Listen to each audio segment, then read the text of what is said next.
Ed, before the break, we were talking a little bit about gold. We just introduced the topic. Gold is a subject that's near and dear to my heart. It has been very kind to me. We've invested in gold and gold mining shares over the last number of years, and it's done very well. While the equity markets have fallen out of bed, gold mining has been gold mining and gold itself have been very, very good for our portfolios. But I would like to get back to just asking you why it is that gold is such a problem for the Federal Reserve and for those for the establishment, frankly, right now.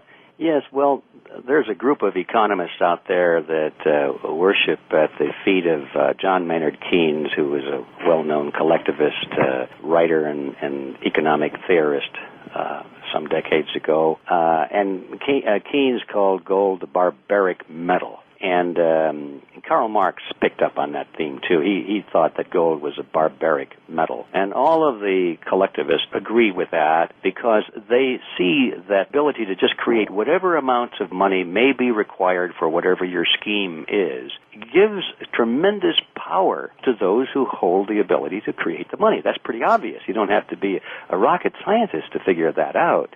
But when a money supply is based on something which limit its growth, and certainly gold would be in that category, then these guys don't have the power to just manufacture money out of nothing. Like right now, Congress and the Federal Reserve would not be able to create these hundreds of billions and trillions of dollars. They just would not be able to do it. Well, let me understand, Ed. They don't have the ability with a gold standard to redistribute wealth from the people that create it, the miners, the manufacturers, the inventors, the farmers, those people that actually create wealth to themselves. Is that what you're saying? Well, yes, that's right.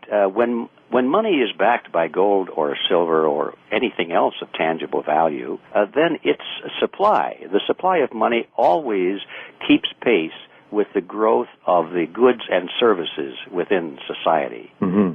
There's a good reason for that. We probably don't have time to go into all the mechanics of it, but it has always been that way, so that the value of the 1 ounce of gold or silver always has remained constant throughout those periods of history where money was backed by gold or silver. Just to give you a brief example, if we had lived in ancient Rome, times of Caesar, and we had a 1 ounce gold coin, we would have been able to spend it and buy a very nice toga, a handcrafted belt, and a pair of sandals. That would have cost approximately 1 ounce of gold. Today, thousands of years later, if we have 1 ounce of gold, we can exchange it for Federal Reserve notes, run down to the clothing store before the value depreciates, and we can buy a nice suit, a handcrafted belt, and a pair of shoes. So the value, the true purchasing value of 1 ounce of gold really hasn't changed in thousands of years because the amount of energy to produce that suit, that belt, and that pair of shoes is approximately the same amount of energy required to dig out 1 ounce of gold from the ground and purify it and put it into a coin. I can tell you, Ed, it's a very difficult task. I've been down in mines a mile under the earth, and the amount of engineering and capital and so forth and expertise that's required to get gold from the ground is a heck of a lot harder, I think, than it is for these central bankers to create money out of thin air. Well, of course, yeah. And so the politicians and the bankers who want that power to be able to create money out of nothing, to accomplish their political objectives or to collect interest on the money, which they go through the motions of loaning out, that's a tremendously heady power that they have. They hate the idea of having a monetary system limited by the quantity of gold or silver which people can dig out of the earth. So that's the war, and unfortunately, the average American is not aware of that. He just thinks that, oh, isn't it nice that these nice people, these elected representatives in Washington, are giving all this money away? Oh, and then they're going to help us, and they don't realize that they're giving money away that they're taking from the people in the first place. And they don't understand how they're taking it. Well, they're taking it, first of all, through taxes, but that's the smaller part of the picture now. With these huge amounts that they're creating, there's no way they're going to tax the American people enough to pay for all of that. So, but they're going to get it anyway, and they're going to get it through higher prices, through inflation. It won't be too much further down the line, and the average guy will be saying, how come I'm paying $35 for a loaf of bread? Right. And they're going to wonder what hit them. Ed, it has to be that way, you think, because there's trillions of dollars that the Obama administration is now promising to pump into the economy to bail people out or for one sort of works program or another. And the Chinese don't have that kind of money. Where is the global savings going to come from to finance that? I guess that's the issue, isn't it? Yes, there will be no global savings. They're going to get this from the sweat of the average worker. That's where it's all coming from, and always has come from when these collectivists get hold of the political machinery and start spending more than they have. Then it starts to ricochet down, and eventually it hits to the average guy, the worker, who's out there working for a living, and he pays it either through taxes, direct taxes, or indirect taxes called inflation. That's the only place it ever comes from. Ed, I'd like to spend a couple of minutes to talk about housing. I know that you talked in your book about housing debacles in the past, about how the government has intervened in the housing market, and now we've had the biggest housing bubble that we've ever had, and it's pulling down the whole economy, obviously, as millions of homes cannot be financed. People don't have the wherewithal to finance them. Would you care to just comment a little bit on the current housing situation, and does this thing have a lot further to go before we see the bottom of it? Well, that second question is one that I wouldn't touch with a 20-foot pole, because I don't know how much further it has to go. Uh-huh. But I can say in general that the housing market was greatly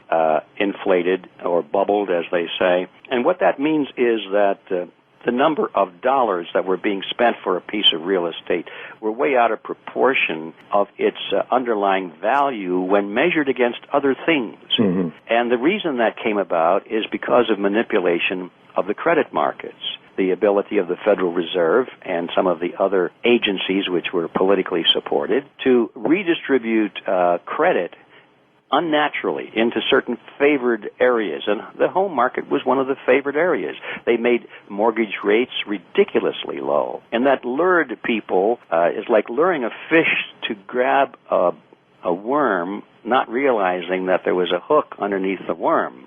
It lured people to snap at those great interest rates, and they said, I can afford that monthly payment, and they upgraded in their housing, and first thing you know, they're living in semi-palaces, and they think, this is wonderful, not realizing that they had already been hooked for the contraction, which was destined to come, because everything eventually seeks its own level. And so what we're seeing now is a return to realistic values, and all the bubble is being squeezed out of it, or all the water is being squeezed out of the sponge, or whatever analogy you want to use. What the point will be when it finally is at the realistic level, I don't know. But I suspect it has a little more to go before it really is realistically compared to other things that people can buy with that same dollar. There's going to be quite a bit of pain, then, you suspect, for the economy for most people in general. Well, I think so. I believe so, and I almost hope so, not because I want the pain, but because if we don't have the pain, there will be no change. If we don't have the pain, the present policies will continue, and I know what lies at the end of that road. The end of that road will be a completely totalitarian system, where you and I will not only have any money to buy things with, but we'll also have no freedom to do anything with anything we bought in the first place. That's where it's headed, and that worries me even more than the economic crisis. That's the worst thing, as Ron Paul has said. If we have our freedom, we can recover, but if we lose our freedom, it's very, very difficult to recover economically. Exactly. Ed Griffin concluded his remarks on March 24th, 2009 on my show, talking about the Federal Reserve-induced housing bubble of 2008-2009 and hoped that politicians would confess their sins of the past, which would most certainly lead to tremendous pain.